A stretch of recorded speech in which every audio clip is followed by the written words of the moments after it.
სტუმარია მოგესალმებით ბატონო შალო მადლობა გადაცემაში მონაწილეობისთვის. საღამოშიდოს მოგესალმებით მოგესალმებით ჩვენს ტელემატლობებს მადლობა მოწვევისთვის. ბუნებრივია 10 დღეა მთელი მსოფლიოს ყურადღების ცენტრში არის ახლო აღმოსავლეთი და მინდა რომ ჩვენი გადაცემათ ამ თემაზე საუბრით დავიწყოთ. მიმდინარეობს ამერიკა-ისრაელის ერთობლივი სამხედრო ოპერაცია ირანის წინააღმდეგ და ბუნებრივია გაზრდილი არის რაზეც ყველა ქვეყანა საუბრობს რისკები მთელი რეგიონისთვის. როგორ აზღვევს ანუ ჯერ როგორ აისახება მიმდინარე სამხედრო ოპერაცია როგორ შეიძლება აისახოს საქართველოზე და როგორ აზღვევს ყველა შესაძლო რისკს საქართველოს ხელისუფლება. უბრალოდ ყოველთვის ასაც ჩვენ ვამბობდით რომ წესებზე დაფუძნებული საერთაშორისო წესრიგი მორღვეულია და ამას თავის შედეგები მოაქვს მათ შორის რეგიონში. ეს ყველაფერი ამის დასტურია საბოლოო ჯამში. და აქედან გამომდინარე და ეს პროცესი არ არის ახალი, ეს პროცესი განსაკუთრებით 2022 წლის შემდეგ უფრო ნათელი გახდა და ამიტომაც აქედანაც იყო გამოწვეული ჩვენი ფრთხილი პოზიცია, ვინაიდან ჩვენი მთავარი ღირებულება არის ჩვენი მოსახლეობის უსაფრთხოება და ის მთავარი ამოცანები, რომელიც ჩვენს ქვეყანას აქვს კეთილდღეობის ზრდა და ტერიტორიული მთლიანობის აღდგენა. ეს არის ერთადერთი საზომი, რითაც ჩვენ ნებისმიერ გადაწყვეტილებას ვზომავთ. სხვა დანარჩენი საზომები, ევროკავშირის საგარეო პოლიტიკა, რომელიღაცა ბალტიური ქვეყნის საგარეო პოლიტიკური პრიორიტეტები, ეს არის მე-17 ხარისხოვანი იმ მთავარ ამოცანებთან, რაც ჩვენ გვაქვს. ეს არის ჩვენი ტერიტორიული მთლიანობის აღდგენის პერსპექტივის შენარჩუნება და მოსახლეობის კეთილდღეობის ზრდა და რა თქმა უნდა უსაფრთხოება, როდესაც უკვე უშუალოდ ასეთი კონფლიქტებია. აქედან გამომდინარე კიდევ ერთხელ დადასტურდა თუ რამდენად მნიშვნელოვანი არის მშვიდობა და მშვიდობის ფასი სულ უფრო და უფრო მატულობს და ეს ფასი ჩვენ ვიზუალურადაც ვნახეთ, როდესაც კვლავ აი ამ კონფლიქტის და ომის დაწყებიდან თუ როგორ გადმოერთო მაგალითად საჰაერო ნავიგაცია და ფრენები იმ შუა დერეფანზე, რომელიც ძირითადი და მნიშვნელოვანი შემადგენელი ნაწილი არის საქართველო. ასე რომ ეს არის სწორედ გააზრებული პოლიტიკა ჩვენი მოსახლეობის უსაფრთხოების და ამავე დროს კიდევ ერთხელ გამოჩნდა თუ რა საფრთხეს წარმოადგენს მეხუთე კოლონა, როცა ყავს საკუთარ ქვეყანაში. და ნახეთ ჩვენ კიდევ ერთხელ მეხუთე კოლონა, აი ამ განცხადებებზე მინდა კითხოთ ალბათ გულისხმობთ იმ განცხადებებს, რაც უკვე გახდა გამოძიების დაწყების საგანი. თავად ეს აქტორები მე გულისხმობ ყოფილ მაღალჩინოსნებს, იგივე სამხედრო ექსპერტებს, ცალკეულ პოლიტიკურ ოპოზიციონერ აქტორებს, ისინი ამბობენ, რომ მათი განცხადებები იგივე ირანის გაზრდილ გავლენებზე, ვთქვათ, ცალკეული ტერორისტული აქტების სერიების დაგეგმვაზე, გაზრდილ ტერორისტულ რისკებზე გამომდინარეობს იქიდან, რომ ხელისუფლება მიიღოს დროული და ქმედითი ნაბიჯები და ზომები ამ რისკების გასანეიტრალებლად. ანუ აი ამ განცხადებების ფონზე, ანუ რამდენად რელევანტური იყო ზოგადად ამ განცხადების საპასუხოდ სუსის მხრიდან გამოძიების დაწყება და თქვენ ხედავთ თუ არა ვთქვათ გარკვეულ საფუძვლებს ამ განცხადებების. არ გონია რომ საქართველოს ხელისუფლებას სჭირდებოდეს ტაივანის სეპარატისტული რეჟიმისგან დაფინანსებული ადამიანებისგან რაიმე შეხსენება საერთოდ და მით უმეტეს იმ ადამიანებისგან, რომელიც 2022 წლის გაზაფხულზე მოუწოდებდნენ ხელისუფლებას, რომ ჩართულიყო ომში პირდაპირ უკრაინაში და გაეგზავნა მებრძოლები ხელისუფლების ორგანიზებით. ეს ხალხი ჩვენ ხო ნანახი ყავს.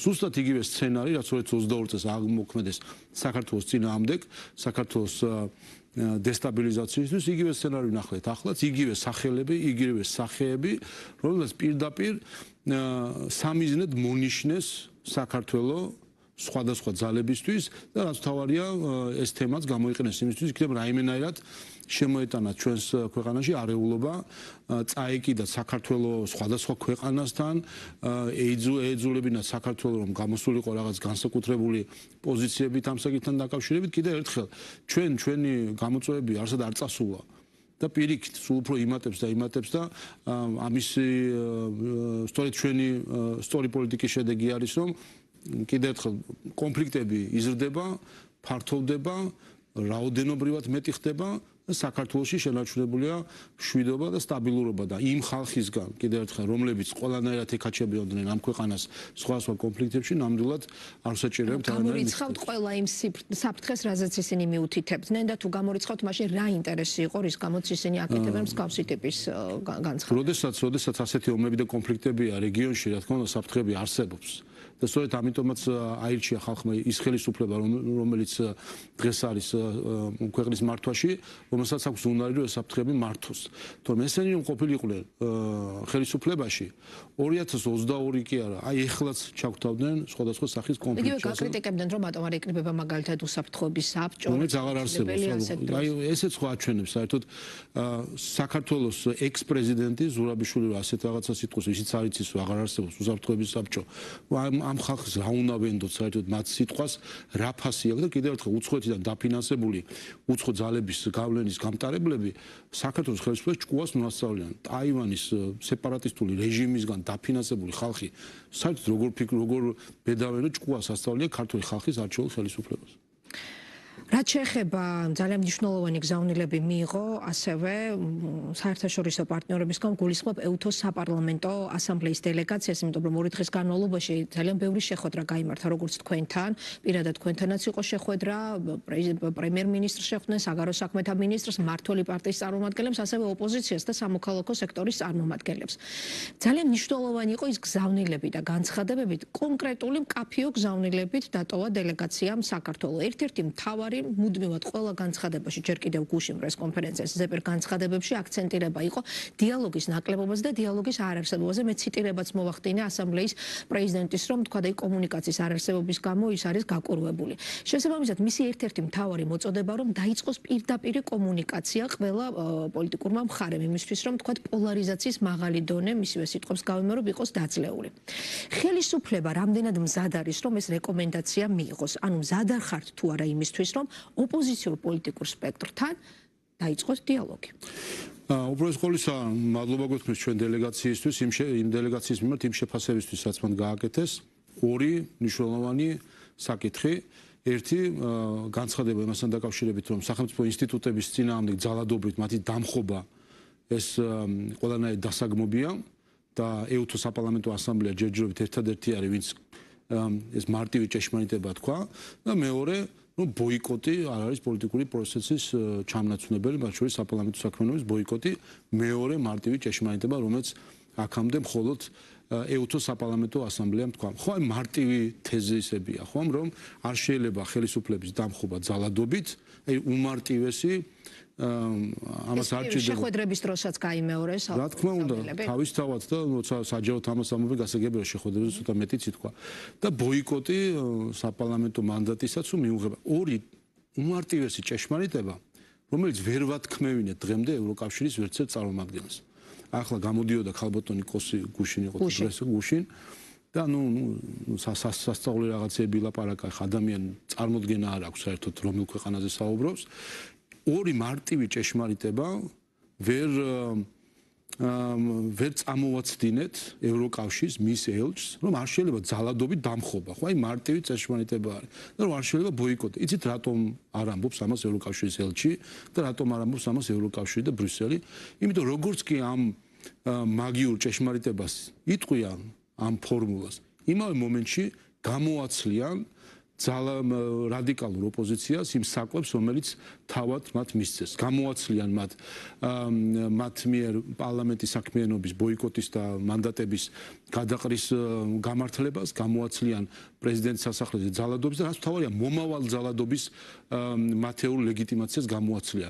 და ამიტომაც არ ამბობენ, რომ მომავალ ძალადობას უხსნის კარს, გზას უხსნის ბრიუსელი, გზას უხსნიან ისინი, ვინც არგმობენ დღევანდელ ძალადობას. და ეს არის სამწუხარო რეალობა, რაც ჩვენ უნდა ევროკავშირთან დაკავშირებით დღეს ვთქვა. დღეს ხედავთ ჩვენ რომ ევროკავშირი, რომელიც ევროპა, რომლის თანაშემოქმედი ჩვენ ვართ, ჩვენი შექმნილია ცივილიზაცია. მათ შორის დემოკრატიული ინსტიტუტები, ჩვენი შემოქმედება არის. მე-20 საუკუნის დასაწყისში არჩევნები ევროკავშირის დღევანდელი ევროკავშირის ნახევარ ქვეყნების არჩევნებიც კი არ ქონდათ, ჩვენ ქონდა არჩევნები 1919 წელს. ქალი არჩეული ამორჩევლები მათ არ ყავდათ და ჩვენ ვიყავით მეორე ევროპაში, ვისაც ეს ევროკავშირზე აუცილებლად დაგისვამთ კითხვას, მაგრამ მანამდე EUTHO საპარლამენტო ასამბლეის მოწოდება იქნება თუ არა გათვალისწინებული? ანუ შეიძლება თუ არა რომ თქვენ დათანხმდეთ დიალოგის დაწყებას ოპოზიციასთან? დიალოგის არარსებობა გამოწვეული ნაწილთან მაინც თუ განიხილავთ? დიალოგი, რასაც იგულისხმება პოლიტიკურ საუბარში ხარ იგულისხმება პოლიტიკურ თანაარსებობაში და აზრების გაცვლაში, ამისი ყველა პლატფორმა გათვალისწინებია ჩვენი კონსტიტუციით. ამისთვის არსებობს არჩევნები, ამისთვის არ უნდა ებიძგებინა ევროკავშირს რადიკალებისთვის, რომ არ ეღიარებინათ არჩევნების შედეგები, წასულიყვნენ ტყუილზე, წასულიყვნენ ძალადობაზე. მათ ეს გააკეთეს, მათ ჩახსნეს, ჩვენ ამას ვეუბნებოდით. რომ თქვენ წვავთ ხიდებს დემოკრატიული თანამშრომლობის. პირობები შეიძლება, აი ცალკეული პირობებით დათანხმდეს ხელისუფლება დიალოგს, მაგალითად თუ ბოიკოტს შეწყვეტენ. რა თქმა უნდა, ჩვენ ველით სულ მოუხმოთ 2028 წლის საპარლამენტო არჩევნებს, მათ ვისაც ენდობება რომ მონაწილეობა მიიღოს 2028 წლის არჩევნებში. მაგრამ მანამდე 2028 წლამდე. მათ თავად თქვენს უარი. ჩვენ ახლა ვერაფერს ვერ ვაიძულეთ მათ დღეს მაგალითად ლეოლომ გახარიას პარტიამ გააკეთეს განცხადებები, რომ აუცილებელია შექმნილ ვითარებაში დიალოგის პლატფორმების შექმნა. პარლამენტი არის ამისთვის, ისინი იყვნენ პარლამენტის წევრები და შეეძლოთ ამის მონაწილე ყოფილიყვნენ, დახიეს მანდატები, შეუძლიათ ახლა კომიტეტის ხდომაზე, როგორც მოქალაქეები მოვიდნენ და იცით რომ საქართველოს პარლამენტის საქმიანობა საკმაოდ ღია და გახსნილი არის, კომიტეტს მიიღონ მონაწილეობა როგორც მოქალაქეებმა და ეს იქნება მათი ჩართულობა საპარლამენტო საქმიანობაში. მე რატომ გეკითხები, იცით, ხომ არ შეიძლება რომ ვიხილოთ ჩვენ თქვა შარლ მიშელი ახსენესთან და შარლ მიშელის მსგავსი თქვა მედიაციის პროცესი უკვე ეუთოს საპარლამენტო ასამბლეის დელეგაციის ჩართულობით, იმიტომ რომ ძალიან ბევრი განცხადება იყო მათი მხრიდან სწორედ დიალოგის დაწყების აუცილებლობაზე. ანუ ხომ არ შემოგთავაზეთ მაგალითად მედიაცია ან არა, უყურეთ რა შეასაქმე ხარ. შეიძლება როდესაც ადამიანებს კეთილი განზრახვები აქვთ რომ არსებობდეს სხვა პოლიტიკურ ჯგუფებს შორის კავშირი ან საუბარი, მაგრამ საჭიროება რაში არის საბოლოო ჯამში? საქართველოში არის არჩეული ხელისუფლება, ჩვენ ხედავთ ეკონომიკურ ზრდას, რომელიც საქართველოში გვაქვს, ხედავთ მყარ უსაფრთხოებას, რომელიც ქვეყანაში არის, ის ხალხი, ვინც საკუთარი თავი დააყენა დემოკრატიული პროცესების მიღმა, ხა იმ ხალხს ჩვენ ვერაფერს ვერ ვაიძულებთ და ეს არ არის საბავშვო ბაღი, ხა ხელი ჩავჭიდოთ და ვთქვათ რომ კარგი შეეშალათ და კიდევ ერთხელ ხა საბავშვო ბაღში ბავშვით ხა ვატაროთ და ნოტაციები წაუკითხოთ არა. აქედან გამომდინარე, მათი არჩევანია დასული ხალხი არის, მათ აირჩიეს ქუჩა, ბრიუსელმა მათ უბიძგა ქუჩისკენ, ხა მოვუარან ქუჩაში როგორც არიან და რაღაცნაირად ამ სიტუაციით აიცით რა არის საინტერესო ბევრი განცხადება იყო თქვენი პარტიის მხრიდან გუშინ, რომ პასუხისმგებლობას დიალოგის ნაკლებობაზე და არარსებობაზე აკისრებთ ოპონენტებს და ამბობთ, რომ მათი მხრიდან არჩევნების შედეგების ხელისუფლების ლეგიტიმაციის არაღიარება, საპარლამენტო ბოიკოტი არის სწორედ მთავარი მიზეზი აი ამ დიალოგის არარსებობისა. მაგრამ ხელისუფლების პასუხისმგებლობაც იყო იქ ხაზგასმული, როდესაც პოლარიზაციის მაღალ დონეზე იყო დღევანდელ წერილობით განცხადებაში აქცენტი და იყო რომ განსაკუთრებული პასუხისმგებლობა მთავრობას ეკისრება. ხელისუფლება თუ ხედავს თავის წილ პასუხისმგებლობას დიალოგის არარსებობაში. აი მაქვს მაგალითად მხედველობაში ერთია მათ აირჩიეს ბოიკოტის გზა, მაგრამ თქვენ რა გააკეთეთ იმისთვის, რომ თქვათ მეტნაკლებად ეს პოლარიზაციის დონე დაძლეულიყო. ხომ არ გააზარდა პირიქით პოლარიზაციის დონე იგივე პარტიების აკრძალვის გადაწყვეტილებამ და შესაბამისი სარჩელის მომზადებამ შემდეგ საკონსტიტუციო სასამართლოში გაგზავნამ. ანუ მათაც აქვთ თქვათ არგუმენტები, რომ ისინი ჩვენ გვბრწალავენ, თქვათ იღებენ კონკრეტულ კანონებს ჩვენ წინააღმდეგ და შესაბამისად ეს უკვე დიალოგის რესურსს აღარ ტოვებს, ეს მათი არგუმენტია. კიდევ ერთხელ მიზანი არის არა დიალოგი, მიზანი არის კონსტიტუციურ ჩარჩოში ქვეყნის მართვაში მონაწილეობა, თუ კი ადამიანს აქვს ამისი მანდატი. ეს არის მიზეზი. აქ საჭიროა ბიურო ხომ არ არის, რომ რაღაც საუბარზე იყოს ხოლმე საუბარი, რაღაც მიზანი უნდა კონდეს ამ დიალოგს. დიალოგის მიზანი პარტიებს შორის არის ის, ვისაც აქვს ხალხის მანდატი, პარლამენტის ფორმატში კონდეთ ასთა გაცვლა გამოცვლა, მიიღონ კანონები და ასე შემდეგ. ან ჩვენ არ ვართ რაიმე ასე ვთქვათ პირველ ყოფილი თემური წყობილება, სადაც ახლა სხვადასხვა ჯგუფებმა უნდა მონახონ საერთო ენა იმისთვის რომ არ იყოს ომი. ჩვენ ვართ დემოკრატიულ სახელმწიფო, რომელსაც აქვს კონსტიტუციური ჩარჩო და ყველამ უნდა იმოქმედოს ამ კონსტიტუციურ ჩარჩოში. არაფერი ახალის გამოგონება არ არის საჭირო. მათ შორის ეუთოს დელეგაციასთან ამაზე ჰქონდა რაიმე ახალი უნდა გამოიგონოთ, ახალი დემოკრატია, დემოკრატიის ფორმა ჩარჩო რაც არის მოცემული, რაც სხვა ქვეყანაში მოქმედებს, ზუსტად ისე მოქმედებს ჩვენთან. იქ სადაც არიან ტერორისტები ეპყრობიან მათ როგორც ტერორისტებს. იქ სადაც არის რადიკალები, იქ არიან რადიკალი. ყველას თავისი ნიშა აქვს. არიან რადიკალები, არიან ექსტრემისტები, ყველას თავისი ნიშა აქვს. არავინ არ ითხოვს არც ერთ ქვეყანაში რომ იყოს ერთმანეთში აზელილი დემოკრატიული და არადემოკრატიული ძალები. ამიტომ ყველაფერს სინამდვილეში კონსტიტუცია ალაგებს თავის ადგილს უჩენს ყველას, ვინც გადის დემოკრატიის მიღმა ის რჩება დემოკრატიული პროცესების მიღმა, იმიტომ თავს იყენებს დემოკრატიის მიღმა ერთი და მეორე, ვინც არის დემოკრატიის მტერი, ის ვერ ისარგებლებს დემოკრატიის სიკეთეებით. აი ეს არის მარტივი ფორმულა თავდაცვითი დემოკრატიისა, ის ვინც არის დემოკრატიის მტერი, მას არ შეიძლება ქონდეს პრეტენზია, რომ იყოს შემდეგ დემოკრატიული პროცესის თანამონაწილე. თქვენი არგუმენტები რამდენად იყო მისაღები და გასაგები დელეგაციის? დელეგაციამ მთავარი რამე აღნიშნა, მათ შორის საბოლოო განცხადებაშიც, რომ EU თუ ან სხვა ორგანიზაციის საქმე არ არის საქართველოს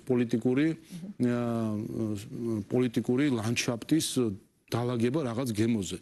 ამიტომაც ვართ მრავალფეროვანი სამყარო, სხვადასხვა ქვეყნები, ყველას თავისი პოლიტიკური კულტურა, ყველას თავისი ისტორია, ყველას თავისი გამოცდილება აქვს. ამიტომ ყველა ქვეყანამ უნდა მიხედოს თავისი კონსტიტუციური ჩარჩოებით. თავარი რა არის ინდიკატორები, ხო?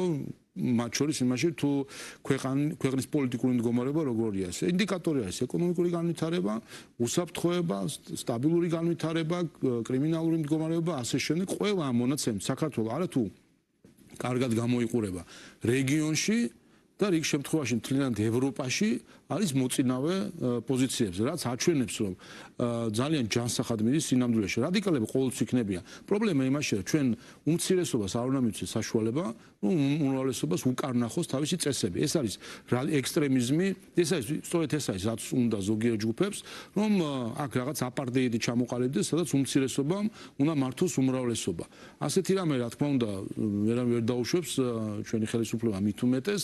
ამიტომ კიდევ ერთხელ ამის არ შეძლებს არჩევნებმა თავისი სიტყვა თქვა, მათ ჰქონდათ საკმარისი მანდატი, სხვათა შორის 59 მანდატი არის დღეს გაუქმებული, მათ ვინც ჩახსნეს, შეეძლოთ ყოფილიყვნენ დემოკრატიის მონაწილეები, მათ აიჩიეს რადიკალიზმი, მათ აიჩიეს ძალადობა, ამაში მხარი დაუჭირა ბრიუსელმა, არამედ მხოლოდ მხარი დაუჭირა წააქეზეს მათ შორის, რომ ყოფილიყვნენ რადიკალები, ყოფილიყვნენ მოძალადეები და ახლა იყვნენ ამ თავის ძალადობრივ ასე ვთქვათ არჩევნები ახსენეთ და ამაზე მინდა გკითხოთ, იქ იყო ჩანაწერი ერთ-ერთ განცხადებაში, რომ თქვა EUTHOS იმედი აქვს, რომ თქვა მომდევნო საპარლამენტო არჩევნები ჩატარდება EUTHOS თქვა ვალდებულებების შესაბამისად. ქართული ოცნება რა გააკეთა თქვა იგივე 2024 წლის EUTHODIR-ის ანგარიშიდან, რომელიც მაშინაც გახდა ეს მღელვარების საგანი პოლიტიკური, ანუ რა შეასრულა, ან რის შესრულებას აპირებს, იმიტომ რომ სულ მიგითითებენ ოპონენტები, რომ არც EUTHODIR-ის დასკვნის რეკომენდაცია არ არის დღემდე შესრულებული. 2024 წლის არჩევნების შემდეგ იყო 2025 წლის არჩევნები, ეს უნდა გავიხსენოთ, რომლის მიმართაც რაღაც პრეტენზიები ნაკლებად ისმის.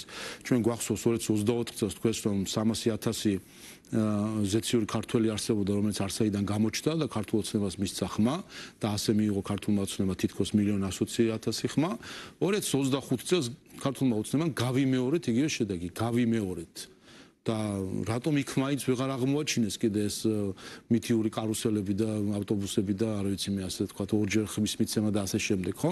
ანუ კიდევ ერთხელ ეს ის რომ 2024 წელს იყო წინასწარ დაგეგმილი თავდასხმა ქართულ დემოკრატიას, რომელიც მონაწილეობდნენ მათ შორის უცხოელი დამკვირვებლები, ეს იყო წინასწარ დაგეგმილი გეგმა ხელისუფლების ცვლილებისა არჩევნების მანიპულაციით, ან მისი შეფასების მანიპულაციის გზით.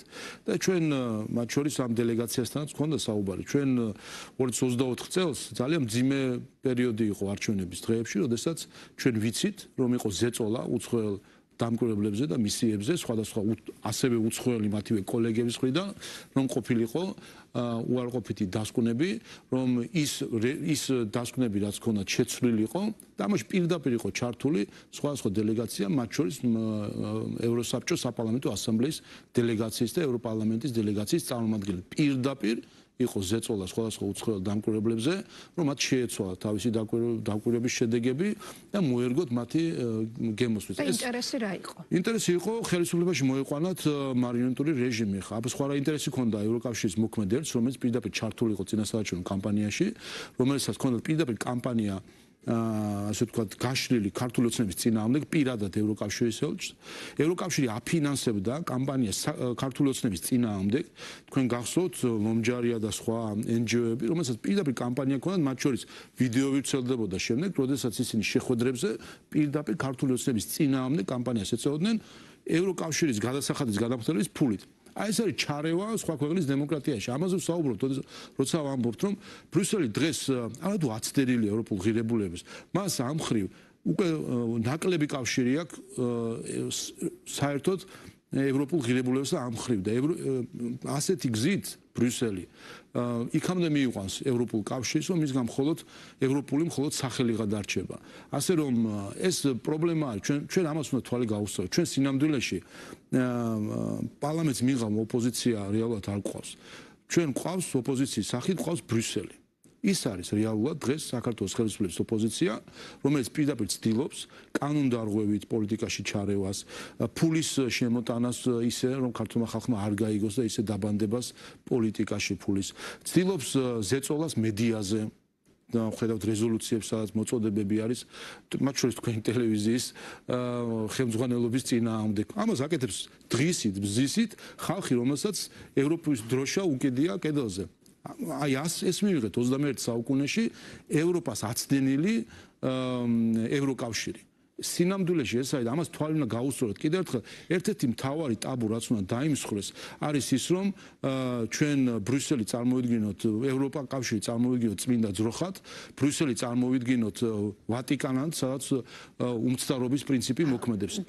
და ეს არის ვისი დანგრევაც მათ ამ. ბრიუსელზე აუცილებლად გავაგრძელებთ, მაგრამ მანამდე EUTHO-ს ვიზიტი რომ ამოწუროთ, EUTHO საპარლამენტო ასამბლეის კონკრეტული რეკომენდაცია კიდევ ერთი, რომ საქართველოს ხელისუფლებამ განიხილოს იმ პატიმრების გათავისუფლების საკითხი 2024 წლის შემდეგ დაკავებულ პატიმრებზეა საუბარი, რომლებსაც სასჯელის ნახევარზე მეტი მოხდილი აქვთ და ასეთი გამოიყენა სიტყვები დელეგაციამ, რომ საუბარი იმ პირებზე, რომლებსაც ოპოზიცია პოლიტიკურ პატიმრებად მიიჩნევს. აპირებთ თუ არა განიხილოთ ეს საკითხი. აქვე შეგახსენებთ, რომ იგივე გიორგი გახარეს პარტიას მომზადებული აქვს, მზადების პროცესში აქვს ამნისტიის აქტი 2024 წლის შემდეგ აქციებზე დაკავებული დემონსტრანტების გათავისუფლების მიზნით. თუნდაც კომპრომისის სახით, პოლიტიკური ვითარების ნორმალიზების მიზნით თუ გეგმავს ხელისუფლება აი ამ რეკომენდაციის განხილვას. ამაზე ქონდა მათ შორის საუბარი და მათ უპირველეს ყოვლისა მათ აუხსენეს პარლამენტის კომპეტენცია არანაირად არ არის 50% მოხდილის შემდეგ ეგრეთ წოდებული ვადამდე გათავისუფლების საკითხი. ამის სისტემა საკმაოდ აწყობილი არსებობს პენიტენციურ დაწესებულებების და პენიტენციურ სისტემაში ზოგადად და არსებობს ზოგადი წესი, რომელიც საკმაოდ ჰუმანური არის საქართველოში. ამიტომ საჭიროა რომ მათ შესაბამისად ითანამშრომლონ, მიმართონ. ამაზე არაერთხელ განაცხადა პროკურატურამაც, რომ მზად არის ამ მხრივ, მაგრამ თავი რაც არის და მათ გითხეს კიდევაც, ასე ვთქვათ, რომ ოპოზიციის მოთხოვნები მინდა შეხვდნენ მათ მანამდე კიდევაც მოთხოვნები იყო, რომ არანაირი აღიარება მათი მხრიდან, არანაირი თანამშრომლობა მათი მხრიდან, ისინი სწორად აკეთებდნენ მოლოტოვის კოქტეილის და პოლიციელის დაწვა, ეს არის სწორი და ისინი არ იტყვიან, ცუდი საქციელი არის და ასე უნდა უბრალოდ ასე ვთქვათ ხელისუფლებამ სახელმწიფომ ისე რომ ადამიანები რომლის ბრალიც დადასტურებული არის ამას თვალი დახუჭოს თითქოს და გახსნას ციხისკარები და გამოუშვას. საქართველოს პენიტენციურ დაწესებულებაში დღეს დაახლოებით 10,000 ადამიანი იხდის სასჯელს. ზოგიერთ მათგანს ან გარკვეულ რაოდენობას 50%-ზე მეტი მოხდილი აქვს თავისი სასჯელის და მათ რა დააშავეს.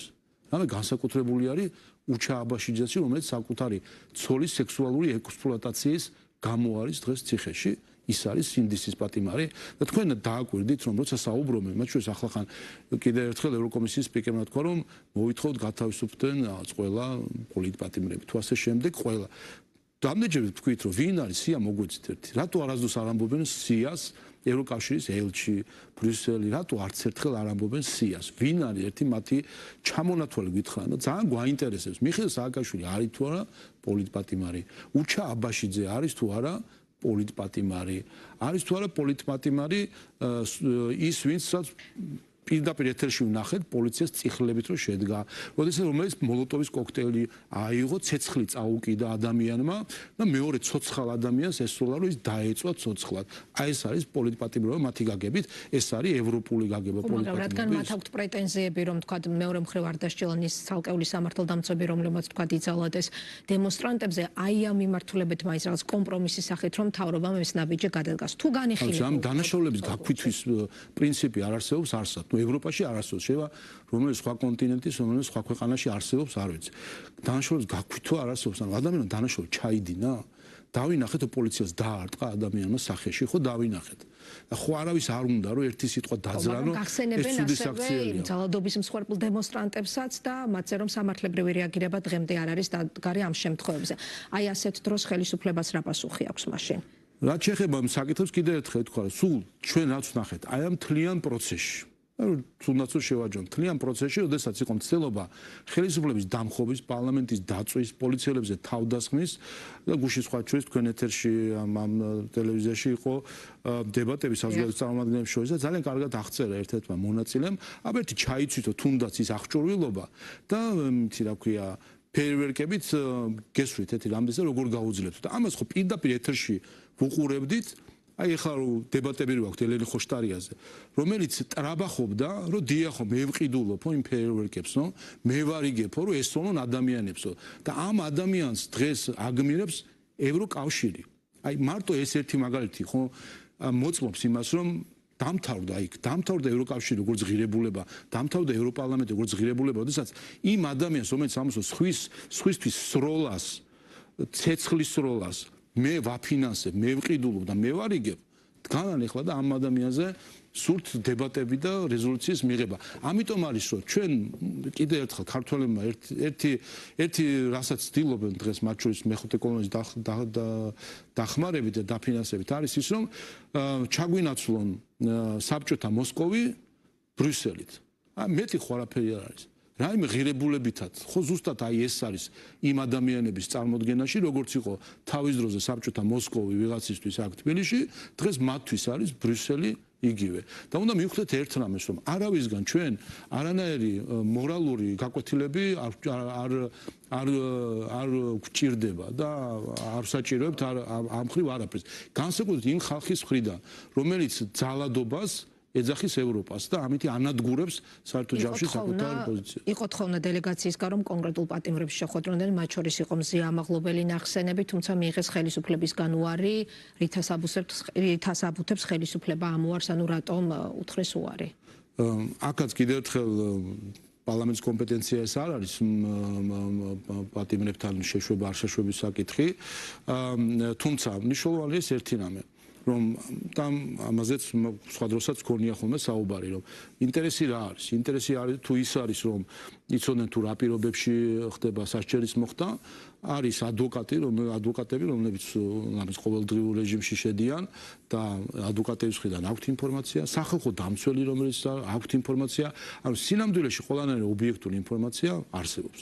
თუ ეს არის რაიმე რიტუალი, რომ ასე ვთქვათ მონახულება ადამიანის, მე პირადად ამას არ მივესალმები. აქ რიტუალური ღონისძიებები და რაღაც ატრაქციონა წარმოქმნა, რომ ვიღაცა ჩამოდის და უნდა მოიხადოს ვალი და უნდა შევიდეს რომელიმე კონკრეტულ პატიმართან, ეს კიდევ ერთხელ გარკვეულწილად აკნინებს იმ დანაშაულს, რომელიც ამა თუ იმ ადამიანს შეიძლება ჩადენილი ქონდეს. ამიტომ მნიშვნელოვანი არის ერთის მხრივ რომ ყველას ქონდეს, მათ შორის იმ ორგანიზაციებს, რომლებიც წევრიც ვართ, რომ ქონდეთ ობიექტური ინფორმაცია სასჯელს სისტემაში, რა მდგომარეობა არის, პატიმრები როგორ იხდიან სასჯელს და ამ მხრივ ყველანაირი ინფორმაცია აქვთ, არაფერი არსად არ იმალება. პირიქით, ჩვენ ვართ მსხვერპლი დეზინფორმაციის, დღეს გავარკვიეთ, რომ ადამიანები, რომლებიც შიმშილობენო და ასე ვთქვათ, დამწუხრებულები იყვნენ მათი მხარდამჭერები, აღმოჩნდა, რომ ატყუებდნენ ჩვენ ვიდეო ვნახეთ, როგორ იკვებებიან და აი ესეც ხო რაღაც მორალური, აი დღეს ერთ-ერთი რუსული გვარის ადამიანია, რუსი არის, პრინციპი რუსეთის მოქალაქე არის, რომელმაც პოლიციის მანქანას დააზიანა, ამისთვის სასჯელს იხდის, აღიარა, რომ დააზიანა, 2 წელი სასჯელი აქვს მისჯილი, იხდის სასჯელს, გვეუბნებოდნენ, რომ შიმშილობსო ეს ადამიანი უცხო ქვეყნის მოქალაქე, რომელიც ჩამოვიდა და აქ რატომღაც ფიქრობს, რომ თავისი პოლიტიკური გემოვნება აქვს, თავს უნდა მოგდა ჩვენ პოლიციელებს უნდა დაესხას რუსეთის მოქალაქე, ჯერ ამას თავხედობს. აღიარა, შემდეგ ვითომ შიმშილობს და აღმოჩნდა, რომ არაფერს არ შიმშილობს, ჩვენად იკვებება, რაც ეკუთვნის მისი რაციონი რაც არის, იმასაც ჭამს და კიდე მაღაზიიდან, ციხის მაღაზიიდან რაღაცებს ყიდულობს. ეს ხო არის მაგალითი უსინდისო პატიმრისა. აი ეს აღარ მახსოვს რა გვარია ეს რუსეთის მოქალაქე, უსინდისო პატიმარი, რომელიც დგას და მე კიდე წერილებს ავწერებს და ქართულებს ჭკუას გვასწავლის, ეგა გვაკლია ეხლა რომ უცხოელები ისე არ გვეყოფა ჭკუის მასწავლებლები და კიდე დამნაშავე უცხოელები, რომელიც ჩამოდიან აქ და პოლიტიკურ პროცესებში ფიქრობენ, რომ უნდა მიიღოს და ჩვენ უნდა პოლიტიკა დაგვილაგოს რუსეთის მოქალაქემ, რომელიც აქ ჩამოდის და ძალადობს ჩვენს ქართულ პოლიციელზე. და საერთოდ ამ ადამიანებს შესაძლებლობა აქვს ჩვენი გადასახადის გადამხდელების ხარჯზე ცხოვრობენ ახლა საჯარო დაწესებულებაში უცხო ქვეყნის მოქალაქე რომელიც ჩამოვიდა ჩვენს პოლიციას თავ დაესხა და კიდევ ჭკუა გვასწავლოს თან გვატყუებს შიმშილობო თავინა შეგვაცოდოს და თურმე იქ არის მშვენიერ მდგომარეობაში ჭამს სვამს ყველაფერი აქვს და დგას კიდე და საქართველოს იმიჯს ულახავს რუსეთის მოქალაქე კიდე ერთხელ და ეს გამოცხადებული გმირად და უსინდისო ადამიანი სინდისის პატიმრად. ამაზე მეტი თავხედობა რა შეიძლება იყოს. პოლარიზაციის ხელშემწყობ ერთ-ერთ ფაქტორად დასახელდა ასევე პარტიების აკრძალვის გეგმაც დელეგაციის მხრიდან და ნეგატიურად შეფასდა ეს გადაწყვეტილება. ამ კონტექსტში ხომ არ აპირებს თქვათ მართველი გუნდი თავისი თქვათ გადაწყვეტილების გადახედვას და აქვე კითხავთ გავაერთიანებ ამ კითხვაში რა იგულისხმება პრემიერის განცხადებაში რომ დაკორექტირდება პარტიების აკრძალვასთან დაკავშირებული სარჩელი. ანუ გაიზრდება პარტიების ჩამონათვალი და ეს პირდაპირ კავშირშია ოპოზიციურ ალიანსთან, იმიტომ რომ ოპონენტები პირდაპირ ალიანსის შიშით ახსნეს ეს განცხადება. ხო დელეგაციასთან მქონდა ამაზე საუბარი, რა თქმა უნდა დაინტერესდნენ ამ საკითხით და ისე როგორც სხვებს ან პასუხი მარტივი არის. საქართველოს კონსტიტუცია განსაზღვრავს იმას, თუ რა შემთხვევაში არის პარტია ანტიკონსტიტუციური. ასევე განსაზღვრავს საქართველოს კანონმდებლობა, ვის აქვს უფლება რომ ეს საკითხი გადაწყვიტოს. ეს არის საკონსტიტუციო სასამართლო. ასევე განსაზღვრავს ჩვენი კანონმდებლობა, ვის აქვს უფლება რომ მიმართოს საკონსტიტუციო სასამართლოს ამ საკითხთან დაკავშირებით და ამაში არიან მათ შორის საქართველოს პარლამენტის წევრების ჯგუფი, რომელსაც შეუძლია მიმართოს საკონსტიტუციო სასამართლოს. ამიტომ ეს არის ჩვენი ხალხის მიერ არჩეული პარლამენტის წევრების უფლება მიმართოთ სასამართლოს. ეხლა თქვენ წარმოიდგინეთ, ვინმე თქვენ კითხოთ, თქვენ რომ მაგალითად გქონდეთ ქონებრივი დავა და მიმართოთ სასამართლოს, ვინმე მოვიდეს კითხოთ ან გისაყვედროთ რატომ მიმართეს სასამართლოს. ან თქვენ გქონდეთ დავა სახელმწიფოსთან, იმიტომ რომ არ ვიცი რაღაც საბუთს არ გაძლევთ სახელმწიფო და მიმართოთ ადმინისტრაციულ სასამართლოს და ვინმე მოვიდეს და საყვედური გითხრას უკი რატომ მიმართე სასამართლოს. საუბარია პარტიების აკრძალვაზე, მათ შორის მსხვილ ოპოზიციური ძალების აკრძალვაზე. შეიძლება მაგალითად ქონებრივი დავა იყოს იმაზე, რომ ვიღაცა უნდა გამოასახლოს შემდეგ რომელიღაცა ქონებრივი. კიდევ გაიზარდოს ჩამონათვალი ბატონო შალოს. ან მე თავი ის თქმაც მინდა რომ დაუშვებელია პრეტენზიის წაყენება ვინმეს მიმართ, როდესაც ის იყენებს საკუთარ უფლებას მიმართოს სასამართლოს. სასამართლოს მიმართოს უფლება ეს არის ფუნდამენტური პოლარიზაციის დაძლევას არ შეუწყობს ხელს. ასეთი იყო მათი შეფასება. შეფასების საკითხია რა შეუწყობს და რა შეუწყობს. პირიქით, ჩვენ ფიქრობთ ზუსტად იმის გამო და სხვა ჩვენს ამაშიც ფიქრობ რომ შევთანხმდით თელის ქრონოლოგია აუწერე რომ სინამდვილეში ეს პარტიები რომელთან დაკავშირებით ჩვენ მიმართული გვაქვს და ნაციონალურ მოძრაობა როგორც იდეოლოგია და მოძრაობა მართლაც 2012 წლიდან მათ არც ერთი არჩევნები არ უღიარებიათ. სინამდვილეში არც ერთი არ აღიარეს, არც 12, არც 16, არც 20, არც 24, შუალედში კიდე ხან საპრეზიდენტო, ხან თვითმმართველობის. თავის ელექტორატი ხომ ყავთ, აი თავისი ელექტორატი ყავს გერმანიაში ფაშისტებსაც. აი ეხლა ვსაუბრობ და მაგალითად მოყავს რომ მოძრაობა რომელიც აკრძალა გერმანიამ 20,000 წევრი ყავდა, 20,000 წევრი ყავდა და აუკრძალეს. როგორ ბედავენ მაშინ რომ აუგზავნონ 20,000 ადამიანს თუ კონდეს რაღაც წარმოდგენები რადიკალური. სწორედ ამიტომაც არის ეს მექანიზმი კონსტიტუციაში რომ სახელმწიფო დემოკრატიის მტრების ორგანიზებული ყოფნა აკრძალოს, რომ ცდუნება არ იყოს მოქალაქეებისთვის, რომ მათ ჩაითრიონ საკუთარ რადიკალურ და ექსტრემისტულ დღისწესებში, იმიტომ რომ მხოლოდ ნაციონალური მოძრაობა არის, არის კოალიცია ცვლილებისთვის შემავალი პოლიტიკური ძალები, არის მლელო. ნიკა გვარამია თუ ნაციონალური მოძრაობა არ არის, სხვები ვინც იქ არიან, რა ვიცი, ჯირჩი ჯაფარიძე და ასე შემდეგ, ხა ეგენი თუ ნაციონალური მოძრაობა არ არიან, აბა ვინ არის სხვა ნაციონალური მოძრაობა და კიდევ ერთხელ, სწორედ ამიტომ, რომ არ ჩაითრიონ მოქალაქეები ექსტრემისტები, იმიტომ ეს გააკეთეს 4 ოქტომბერს ჩვენ დაახლოებით 7,000 ჩვენი მოქალაქე თავისუფლების მოედანზე გავიდა. მაგრამ ლელო გაემიჯნა სხვათა შორის, ნაწილ 4 ოქტომბერს მე მივხვდეთ რატო არის ეს პრობლემა დემოკრატიისთვის და პირიქით ასეთი პარტიების მიმართ ასეთი პარტიების აკრძალვა კარგია დემოკრატიისთვის, იმიტომ რომ შესაძლოა მათ აქვს შესაძლებლობა რომ ისარგებლონ დემოკრატიის დემოკრატიის სიკეთეებით ჩაატარონ დააორგანიზონ მაგალითად შეკრება ან ასე შემდეგ, აი ასეთ რაღაცას აორგანიზებენ. თავისუფლების მოედანზე 4 ოქტომბერს შარშან მივიდა 7000 საქართველოს მოქალაქე, რომელიც მზად იყო მოეწყო სისხლიანი ნეპალი ამისთვის მივიდნენ 7000 კაცი, ჩვენი თანამოქალაქე, ექიმი, სტუდენტი, ლექტორი, მუშა, ინჟინერი, სხვადასხვა ადამიანი მივიდა იქ და მზად იყვნენ, რომ ეს ქვეყანა დაემხოთ. ხელისუფლება კი არა, ქვეყანა დაემხოთ, იმიტომ რომ ჩვენ ვიცით რა ხდება, როდესაც ასეთ ნაბიჯზე მიდიან ადამიანები საქართველოში 90-იანი წლები ჩვენ გამოვლილი გვაქვს. ამიტომ მათ შორის ესეც უთხარი მე ჩვენს კოლეგებს დელეგაციიდან რომ ჩვენი წარსულით მოვდივართ და რა ჩვენი პასუხისგებლობა გვაქვს.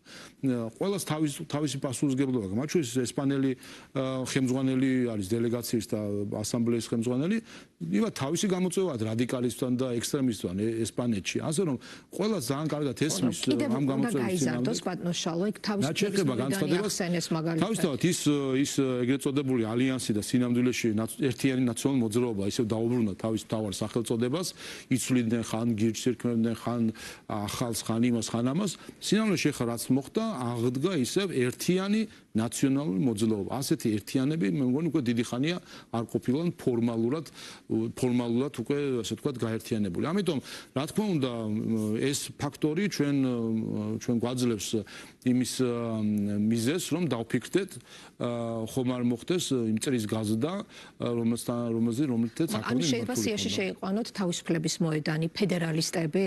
ჩვენ არ მოქმედოთ თვითნებურად, ხომ? ჩვენ ყველაფერს ვაფუძნებთ სამართლებრივ არგუმენტაციას. ამიტომაც ვფიქრობთ, რომ მყარი არის ჩვენი საკონსტიტუციო საარჩევნო, რომელიც აქამდე შევიტანეთ და ამიტომაც ჩვენ სამართლებრივ ვსწავლობთ ამ გარემოებებს და უყურებთ იმას, სად შეიძლება გქონდეს ჩვენ არგუმენტები და მტკიცებულებები იმასთან დაკავშირებით, რომ ესათვის პარტია კონსტიტუციის მიღმა არის, ამიტომ მხოლოდ ამ მტკიცებულებებში საკუთარი თავად რომ დავწმუნდებით, რომ გვაქვს საკმარისი მტკიცებულებები, ვის მიმართაც გვექნება, ვინმეს მიმართ თუ გვექნება, ამის მიხედვით მივიღებთ გადაწყვეტილებას. ანუ შეიძლება ალიანსში ვინც არის გაერთიანებული ნაციონალურ მოძრაობასთან ერთად შეიძლება მათაც დაემუქროთ აკრძალვის სწორედ ეს არის მიზეზი, რომ ვინაიდან ჩვენ ხედავთ ალიანსს, რომელსაც ერთი შეიკრენ და თავადვე განაცხადეს გამოაქვეყნეს წერილობით საკუთარი შეთქმულება საქართველოს წინააღმდეგ რაში მდგომარეობს, დოკუმენტი გვაქვს ისტორიაში აღმოჩნდება ბევრი ქართული მოღალატეობრივი ჯგუფის შეთქმულების ესეთი წერილობითი ასე ვთქვათ თანხმობა არ გვინახავს და ეს ისტორიას შემორჩება პირდაპირ გაწერილი როგორ ფიქრობენ დაამხონ საქართველოს და საკუთარი სახელმწიფო როგორ უნდა დაამხონ. ერთი რომ იზიარებენ საკუთარ იდეოლოგიებს, ეს არის მაჩვენებელი და სხვა მომენტები რომელიც მათ შორის შეთანხმების ნაწილია, მათ შორის ამ პროცესის ნაწილი ის რაოდენობა თუ ასე თქვა სტრუქტურული იდენტობა რა შეიძლება გახდეს, იმიტომ რომ იქ ისინი საუბრობენ აქვთ თქვა ხელისუფლების შეცვლის.